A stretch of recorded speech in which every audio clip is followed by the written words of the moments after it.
Hello, this is Clean Coach Carly. I'm the staff nutritionist at Healthy Habits Living, and I'm giving you a compilation of our 5% rule tips. These are tips and tricks that I send out on a weekly basis. They are free and easy and yield big rewards. These are to help you optimize your health and possibly reduce symptoms that might be unwanted.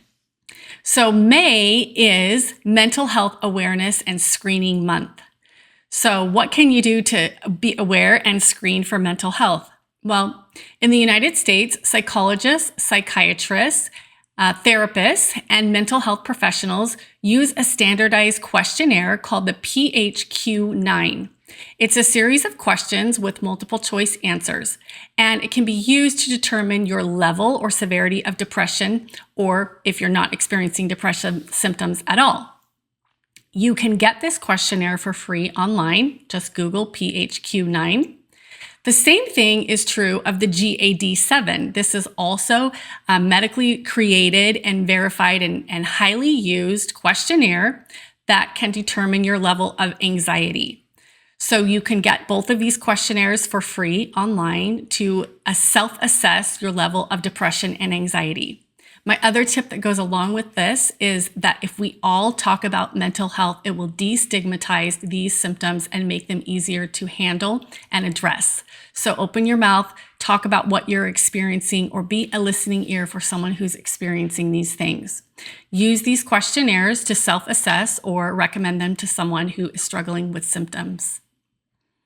My second tip for this month is also about mental health. This is your vagus nerve. Now, your vagus nerve starts at the base of your skull, and there's actually two sides of it that wander. Vagus means wander down the side of your neck and into your abdomen and wrap around all of your organs. So this is the information superhighway from your brain to your body.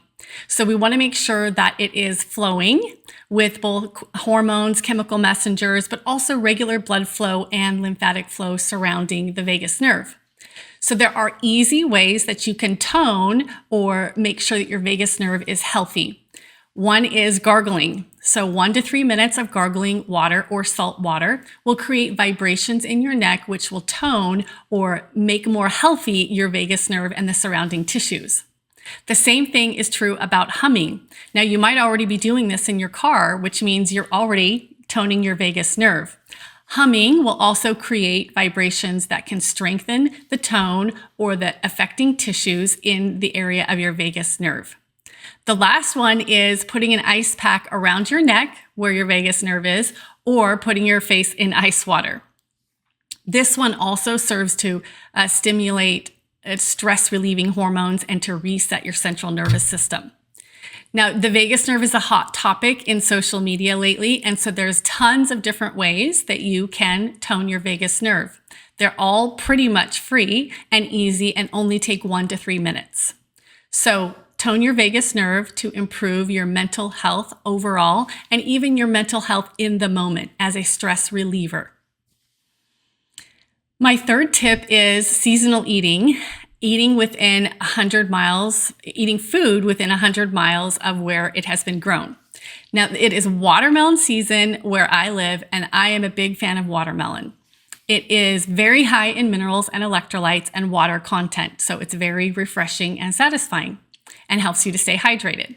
Now, at the beginning of watermelon season, I'm often disappointed because the watermelon are not as crisp as I like them, but I don't like to waste them. So my tip is to scoop out all of that watermelon and put it in your freezer, or to run it through your juicer, which usually that separates the fiber, but watermelon doesn't have very much fiber, so it pretty much preserves all the fiber. So scoop it out, run it through your juicer, or put it in your blender and drink it up. That way that you like the texture and you're not wasting the watermelon and you're getting hydrated. You can also stick it in your freezer for later and run it through your blender or your juicer again, and you'll have a sugar-free slushie. So that's my tip about seasonal eating. My last tip is that this is also Blood Pressure Awareness Month. Over half of Americans will have some sort of problem or episode of high blood pressure throughout their lifetime. High blood pressure is one of the components of the complex that we call metabolic syndrome. Metabolic syndrome is central adiposity or obesity, being overweight, type 2 diabetes or insulin resistance, high triglycerides or cholesterol, and non-alcoholic fatty liver disease, and then of course, the high blood pressure. So one easy and inexpensive way to manage your high blood pressure is by drinking beetroot juice. So you can buy beets and run them through your juicer, or you can buy beetroot already juiced. Now, this is maybe not a delicious treat, but it is highly effective for lowering blood pressure.